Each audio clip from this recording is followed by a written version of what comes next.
오늘은 사마리안 퍼스라는 제목을 가지고 함께 말씀을 나누도록 하겠습니다.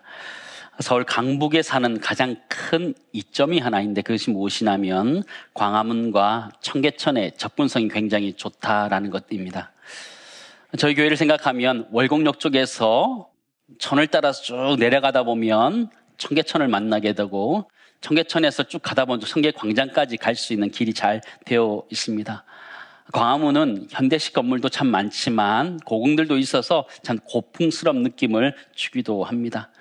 저는 가끔 이 광화문 교보문고에 가서 책도 좀 보고 김치찌개 먹고 에스프레소 한잔하고 청계천을 걷기도 합니다. 그러면 세상을 다 가진 것 같습니다. 부자가 된 느낌인데요. 여러분은 부자입니까? 아닙니까? 부자는 어떤 사람인가요? 부자는 돈을 많이 가져야 부자가 아니고 누릴 수 있어야 부자다. 그런 생각을 좀 해보게 되는데요. 수년간 교보문고 베스트셀러들 보면 빠지지 않는 베스트셀러가 있는데 그것은 돈에 대한 것입니다. 돈에 대한 것. 대표적인 책이 로버트 기요사키의 부자 아빠, 가난 아빠란 책이기도 한데요. 이 책은 2000년도에 우리 한국에 소개되기도 했습니다. 저자는 사람들이 가난한 이유가 무엇이냐면 돈을 금기시하고 금융지식을 멀리하는 것 때문에 그렇다 이렇게 이야기하고 있습니다. 그래서 한국에서도 사실 성경적 재정 원칙 이런 것들이 등장하면서 우리들에게 재정에 대한 것들에 관심을 가지게 하기도 하였습니다. 이 책의 저자는 이렇게 이야기하더라고요. 얼마를 버느냐가 중요한 것이 아니라 얼마를 모을 수 있느냐가 중요한 것이다. 이렇게 이야기하기도 하고요. 또 자기가 하는 일을 잘 알면 투자이고 무작정 돈을 붓고 기도하면 도박이다. 이렇게 표현하기도 했습니다. 근데 그게 생각만큼 쉽지 않습니다. 그게 그대로 되면 우리가 다 부자가 되었겠지요. 근데 하나님은 뭐라고 말씀하시고 있을까요? 하나님은 재정에 대해서 뭐라고 말씀하고 있을까요? 누가복음 18장 22절 말씀 보시면 내게 있는 것을 다 팔아 가난한 자들 나눠주라. 그리하면 하늘에서 보화가 내게 있으리라 말씀하는 거예요. 부자 아빠, 진정한 부자 아빠는 하늘에 보화를 쌓는 사람이다 라고 말하고 있는 것이죠. 우리의 인생이 이 땅의 삶으로 다 끝난다고 그러면 책에서 언급했던 그 부자 아빠처럼 모으는 것이 굉장히 중요하죠. 그러나 우리의 인생이란 것이 이 땅에서 끝이는 것이 아니라 하나님의 나라까지 연결되어진다면 하나님의 나라에 여러분이 투자하는 것이 하나님께 드리는 것이 이웃에 드리는 것이 훨씬 더 귀중한 것이라는 것을 우리들에게 말씀해주고 있음을 보게 됩니다. 우리 교회 우리 청년부와 주일학교가 이번 추수감사주일에 하늘의 보화를 좀 쌓게 되었습니다. 사마리안 퍼스라는 단체를 통해서 OCC 박스라는 것을 전달하게 되었는데요. 증서를 한번 보여주시죠. 저는 증서를 받았는데요. 464개의 박스를 전달하게 되었습니다. 주일학교는 한 반에 한 2개씩 준비하고 청년들은 자원에서 개인적으로 준비해서 전달을 하게 되었는데요. 전 세계에 전쟁과 또 기근에 있는 아이들에게 보내지는 성탄절 선물이기도 했습니다. 작년에 우리나라에서 이렇게 모아진 이 선물 상자는요, 우크라이나와 필리핀, 몽골에 보내졌다고도 합니다. 여러분, 사마리안 퍼스의 뜻이 무엇이냐면 사마리아인의 지갑 이런 뜻을 가지고 있습니다. 선한 사마리아는 비유에 나오는 이 사람이 도와주었던 그 이야기에서 근거해서 이 단체가 설립되었는데요. 이 단체는 1970년 밥 피어스라는 선교사에서 시작되었고요. 그 이후에 빌리 그레함 목사님의 아들인 프랭클린 그레함이 그 뒤를 이어서 국제대표를 담당하고 있습니다. 이번에 우리 교회 다음 세대 아이들이 이 일에 동참했는데 왜 다음 세대 아이들이 이 일을 하게 했을까요? 다음 세대 아이들이 복을 받아야 되기 때문에. 우리보다 우리 다음 세대가 복이 있는 세대가 되어야 되기 때문에 하늘의 보화를 쌓는 이 일을 다음 세대가 진행했던 것인데요. 오늘 우리가 읽은 이 설교의 본문의 말씀은 우리 잘 아는 선한 사마리아인의 비유입니다. 여기에 등장하는 선한 사마리아인의 그 헤세드, 긍휼이 어떻게 나타나고 있는지 주님이 우리에게 말씀하신 이 긍휼이 어떠한 것인지 저와 함께 살펴보고자 합니다. 오늘 성경에 보시면 한 율법 교사가 나와서 예수님께 질문을 하게 되는데 2가지 의미에서 질문하게 됩니다. 하나는 예수님을 시험하기 위한 것이고 또 하나는 자기가 옳게 보이려고 예수님께 질문합니다. 25절, 26절 같이 읽도록 하겠습니다. 어떤 율법 교사가 일어나 예수를 시험하여 이르되 선생님, 내가 무엇을 하여야 영생을 얻으리이까? 예수께서 이르시되 율법에 무엇이라 기록되었으며 내가 어떻게 읽느냐? 율법 교사는 예수님을 시험하기 위해서 물어보는 것입니다. 예수님을 테스트하기 위한 것이죠. 선생님, 내가 무엇을 하여야 영생을 얻으리까? 이렇게 질문합니다. 예수님 바로 대답해 줄 수 있지만 그게 다시 역질문을 합니다. 그의 생각을 알기 위해서 그게 역질문을 합니다. 율법에 무엇이라 기록되었으며 내가 어떻게 읽느냐? 그제서야 이 율법 교사는 자신의 속마음을 이야기하게 됩니다. 27절, 28절 말씀 보시기 바랍니다. 같이 읽습니다. 대답하여 이르되 내 마음을 다하며 목숨을 다하며 힘을 다하며 뜻을 다하여 주 너의 하나님을 사랑하고 또한 내 이웃을 내 자신같이 사랑하라 하였나이다. 예수께서 이르시되 내 대답이 옳도다. 이를 행하라. 그러면 살리라 하시니. 그렇죠. 율법 교사가 자신의 생각을 예수님께 이야기하는데 모세 오경을 완전히 꿰뚫어서 이야기하는 것이죠. 모세 오경의 핵심이 무엇이냐면 하나님 사랑과 이웃 사랑이라는 것이죠. 확장되어 가면 여러분 성경의 메시지는 하나님 사랑과 이웃 사랑으로 기록되어 있는 줄을 믿습니다. 이것은 굉장히 중요한 구절입니다. 병행 구절인 마태복음 22장에 가면 어느 계명이 크니까 이렇게 질문되어 있습니다. 그래서 이 계명을 위대한 계명이다, 가장 큰 계명이다 이렇게 이야기하기도 합니다. 여러분 성경을 관통하는 메시지가 무엇이에요? 하나님을 사랑하고 이웃을 사랑하는 메시지가 성경을 관통하는 메시지요. 이 율법 교사의 질문은 굉장히 중요하지요. 여러분 요한복음 3장 10절 말씀 무엇인지 아시죠? 하나님이 세상을 이처럼 사랑하사 독생자를 주셨으니 이는 그를 믿는 자마다 멸망하지 않고 영생을 얻게 하려 하심이라 말씀하셨는데 이 구절이 어디서 등장했는지 아십니까?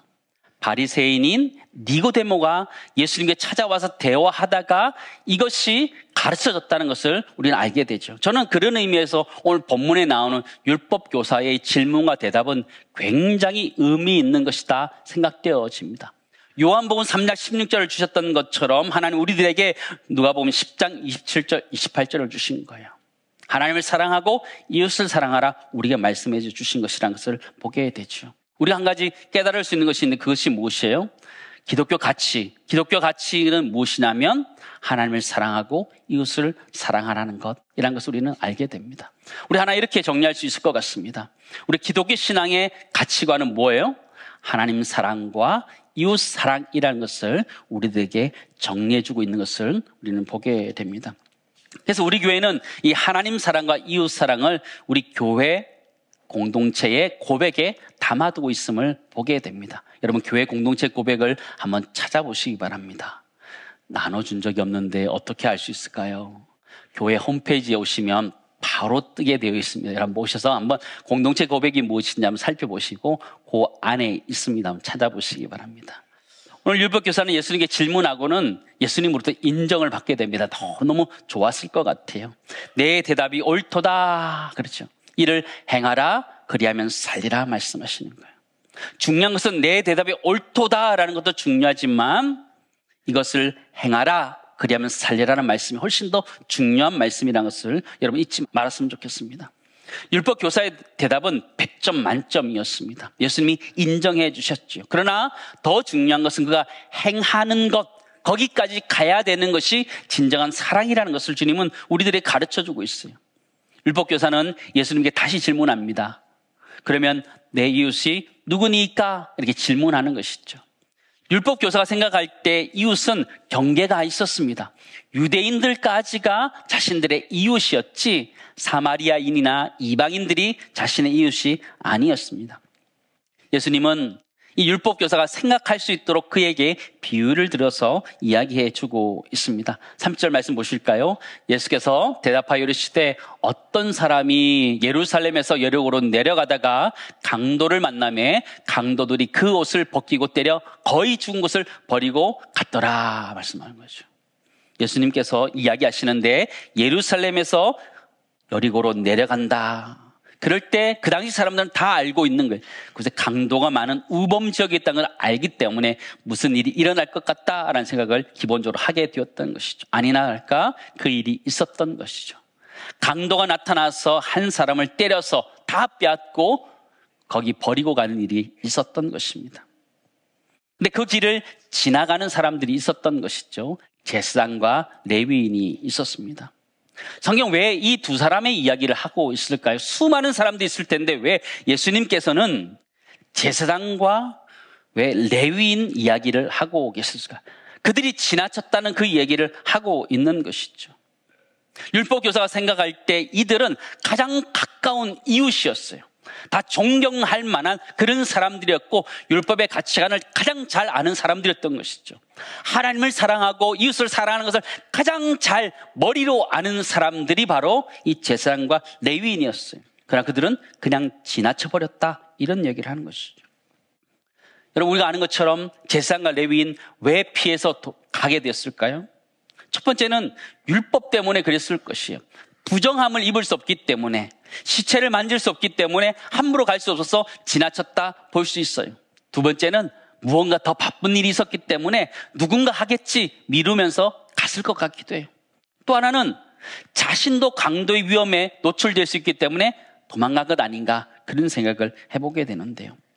근데 가장 중요한 것은 이들이 알고 있지만 행하지 않았다는 것이 가장 큰 문제라는 거예요. 선한 사마리아인의 비유에서 가장 중요한 핵심이 무엇이냐면 긍휼을 행해야 된다 이런 이야기를 하기 이전에 가장 중요한 것은 내가 알고 있는 것으로 끝나면 안 된다는 얘기를 하는 것이죠. 하나님을 사랑하고 이웃을 사랑하는 것이 성경을 꿰뚫고 있는 큰 가치관이고 우리의 신앙이다를 알고 있는 것에 그치면 안 된다 그 얘기를 하고 있는 것이죠. 알고 있으면 제사장과 레위인과 똑같다 말씀하시는 거죠. 우리 이 자리에 예배드리는 우리 그리스도인들은 이 성경의 핵심이 무엇인지 우리는 잘 알고 있어요. 무엇이에요? 하나님을 사랑하고 이웃을 사랑하는 거 잘 알고 있어요. 더 중요한 것은 주님이 이것을 행하라 그러면 살리라 말씀하셨다는 것이죠. 이것을 행하라 그러면 살리라 말씀하고 있는 것이죠.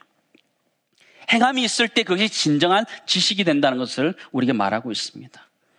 여러분 종교개혁을 이끌었던 마틴 루터는 세 가지 회심에 대해서 우리들의 이야기하고 있어요. 첫 번째는 머리의 회심. 우리의 지식적인 것들이 회심되어야 되는 것. 우리 가치관들이 회심되어야 돼요. 그리고 우리의 마음이 회심되어야 돼요. 또 한 가지가 무엇이에요? 지갑의 회심을 이야기하고 있어요. 여러분 지갑의 회심이 무엇일까요? 행동의 회심을 이야기하는 것을 이야기하는 것이죠. 진정한 사랑은 지갑을 여는 것에서 나타날 수 있습니다. 한번 따라하겠습니다. 나이가 들수록 입을 닫고 지갑을 열어라. 어서 많이 듣던 말이죠. 직장 생활하는 직장 상사들이 꼰대처럼 얘기할 때 이런 얘기를 해요.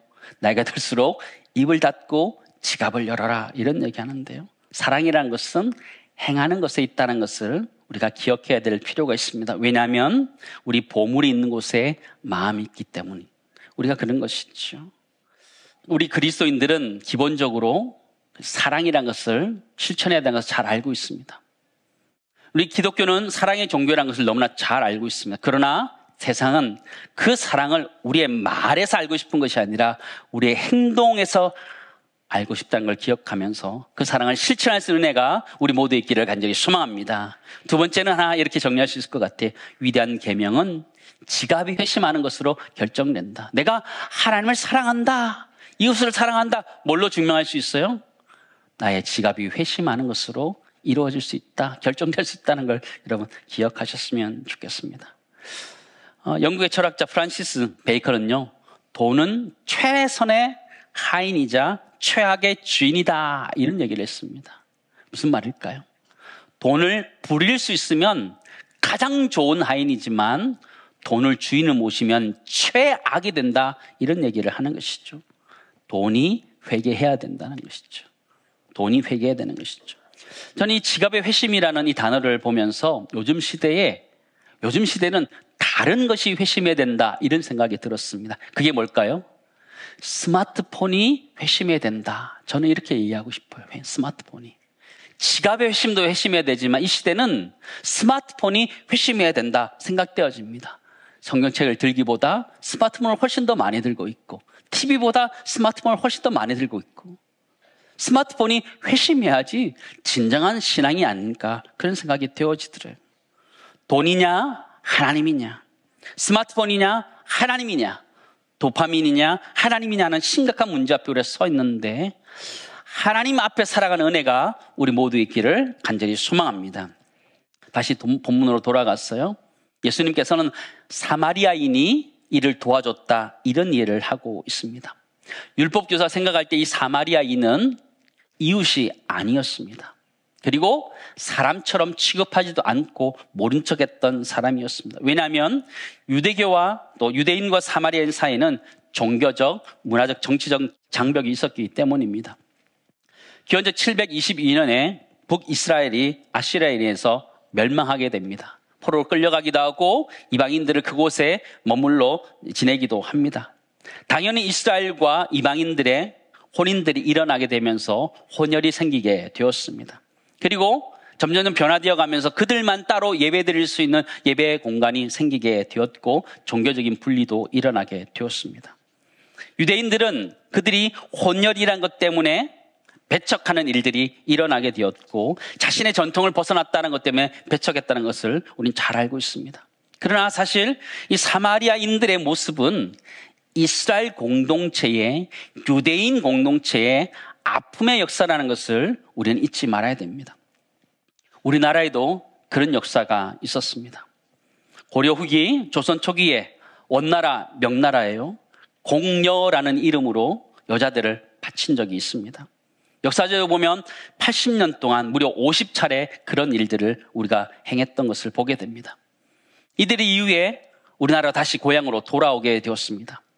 고향으로 돌아온 여자라고 붙여서 환향여라고 이름을 붙였는데, 우리는 그들을 고향으로 돌아온 사람이라고 부르기보다는 창녀처럼 그들을 대우했다는 것을 우리는 잘 알고 있습니다. 그리고 환향여들이 낳았던 자녀들을 오랑캐의 아들이다라고 불러서 호로 자식이라고 불렀던 것을 우리는 잘 알고 있습니다. 이것은 우리 역사의 아픔이고, 이들을 배척했던 것은 우리 역사적인 사실입니다. 그들의 잘못이라고 말하기 어려운 부분인 것이죠. 우리의 편견, 우리의 역사적 아픔 등을 감싸할 수 있는 폭넓은 사랑이 우리 가운데 있기를 간절히 소망합니다. 우리 주변에도 보면 다문화 가족들이 참 많이 있습니다. 편견 없이 받아들일 수 있는 은혜가 우리 가운데 있기를 간절히 소망합니다. 율법교사가 선한 사마리아인들의 비유를 들었을 때에 이 율법교사는 이 선한 사마리아인, 사람 취급도 안 했지만 이의 헤세드, 이 사람의 베풀어도 긍휼에 대해서 부인할 수가 없었던 것이죠. 사마리아인은 언제 긍휼을 베풀었나요? 성경에 보시면 여행 중에 행했다, 이렇게 표현하고 있습니다. 그가 구제하고 싶어 할 때 구제한 것이 아니라는 거예요. 긍휼을 베풀고 싶은 마음이 가득 찼을 때 그들 구한 것이 아니고 일상생활 가운데 그를 도왔다는 것을 우리 가르쳐주고 있어요. 의도적으로 행한 것이 아니라 비의도적으로 행했다는 것을 우리에게 가르쳐주고 있어요. 근데 이게 굉장히 중요해요. 여러분, 마태복음 25장에 보면 양과 염소를 분리시킵니다. 의인과 악의를 분리시키는데요. 그 이야기를 보면 임금이 오른편에 있는 의인들을 굉장히 칭찬하고 자기를 잘 대우해 주었다고 하면서 하나님 나라를 상속받으라, 이렇게 이야기합니다. 오른편의 의인들이 언제 자기들이 그렇게 했는지 묻습니다. 우리가 그렇게 한 적이 없다 이야기하는 거예요. 주께서 줄이신 것을 보고 음식을 대접한 적도 없고, 주께서 목마른 것을 알았을 때에 물을 드린 적도 없고, 주께서 헐벗었을 때에 옷을 입힌 적도 없고, 주께서 병들었을 때에 돌아본 적도 없다, 이렇게 이야기하는 것이죠. 언제 했어요? 주님이 의미심장한 말을 우리들이 가르쳐주고 있어요. 마태복음 25장 40절 말씀입니다. 가셨습니다. 임금이 대답하여 이르되 내가 진실로 너에게 이르노니 너희가 여기 내 형제 중에 지극히 작은 자 하나에게 한 것이 곧 내게 한 것이니라 하시고, 비의도적으로 했던 것, 작은 자에게 했던 것이 곧 내게 한 것이라는 것을 칭찬하는 것을 보게 되죠. 선한 사마리아인은 그 비의도적으로 이에게 행했음을 보게 됩니다. 33절, 34절 말씀 보실까요? 어떤 사마리아 사람은 여행하는 중 거기 이르러 어떻게 했다고요? 그를 보고 불쌍히 여겨 가까이 가서 기름과 포도주를 그 상처에 붓고 싸매고 자기 짐승에 태워 주막으로 데려가서 돌보아 주니라. 이 본문의 말씀을 보시면 긍휼이 일어나게 되는 단계를 우리에게 설명해 주고 있어요. 첫 번째 단계가 무엇이냐면 긍휼의 눈이라는 단계가 있습니다. 보는 것이죠. 첫 번째 단계는 보게 되는 거예요. 근데 이 단계는 앞에 있었던 제사장과 레위인도 똑같이 다 보았어요. 영어 성경을 보니까요, saw라고 되어 있어요. 다 보았다 이렇게 표현하고 있어요. see라는 단어를 쓰고 있는 거죠. 보았다 이런 표현을 쓰고 있어요. 그러나 영어 표현에 보면 see랑 look이 좀 다르게 쓰여집니다. see는 그냥 시력적으로 그냥 보게 된 것을 이야기한다면 look은 쳐다보는 것을 이야기하게 있어요. 좀 주위에서 보는 것을 이야기한다라고 말할 수 있는데요. 제사장과 레위인은 그냥 see 정도에 그냥 그쳤어요. 그러나 이 선한 사마리아인은 look한 거예요. watch한 거예요. 지켜봤던 거예요. 어떻게 도울 수 있을까? 지켜봤던 것이죠. 긍휼이 일어난 첫 번째 단계는 보는 것에 있는 줄을 믿습니다. 먼저 우리가 보아야 되는 것이죠. 두 번째 단계가 있는데 그것은 긍휼의 마음을 갖는 단계가 있습니다. 선한 사마리아인은 그를 보고 불쌍히 여겼습니다. 눈으로 본 다음에 긍휼의 마음이 그에게 일어났던 것이죠. 공감하게 되었다는 것이죠. 때로 우리는 어려운 이웃들을 보게 될 때 우리의 마음이 움직이는 것을 보게 됩니다. 공감하게 되는 것을 보게 되죠. 그게 긍휼의 단계이고요. 마지막 단계는요, 긍휼의 손과 발의 단계입니다. 움직여가는 것이죠. 성경을 보니까 이렇게 되어 있습니다. 가까이 가서 기름과 포도주를 그 상처에 붓고 싸매고 자기 짐승에 태워 주막으로 데리고 와서 돌보아 주니라. 긍휼의 마음이 그를 움직이게 하는 것이죠. 강도에 대한 두려움이 있음에도 불구하고 그를 움직이게 했던 것을 보게 됩니다. 상처를 싸매어주고 회복할 수 있는 장소로 데려갑니다. 그리고 떠날 때 데나리온을 주고 더 돌봐달라 이야기합니다. 병이 더 들면 더 주겠다 이야기하는 것을 보게 되죠. 긍휼의 단계가 있는 거예요. 눈으로 보고 마음으로 느끼고 손과 발이 움직이는 단계가 있는데 손과 발으로 움직일 수 있는 단계까지 갈 수 있기를 주님 축원합니다. 그게 진정한 사랑이라는 것이죠. 보는 것으로 그치는 것, 마음으로 공감하는 것, 그 정도까지가 사랑이 아니라는 거예요.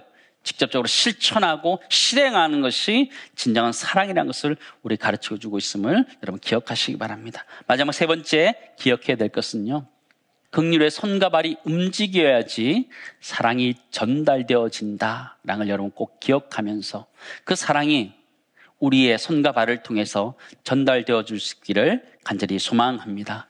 사랑하는 성도 여러분, 오늘 본문의 말씀을 다시 한번 돌아와서 곰곰이 생각해 보시기 바랍니다. 제사장 지나가고 레위인 그냥 지나갔습니다. 거의 죽어가는 그 사람을 두고 지나갔습니다. 지나갔을 때는 다 이유가 있었겠지요.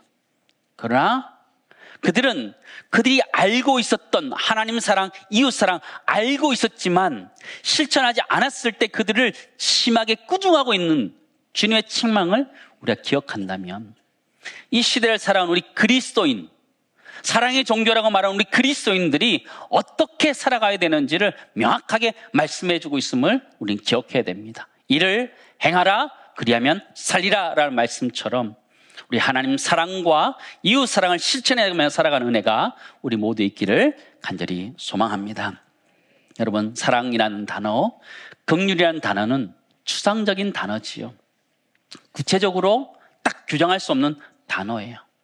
그래서 사람들은 이 사랑이라는 단어를 잘 표현하고 구체적으로 말하지 못해요. 그러나 이것은 구체적으로 드러나야지만 되는 단어라는 것을 우리는 기억해야 됩니다. 저는 왜 이 단어가 추상적일까라고 생각했을 때 다 담을 수 없기 때문에 그렇게 폭넓게 담기 위해서 추상적이다 생각되어집니다.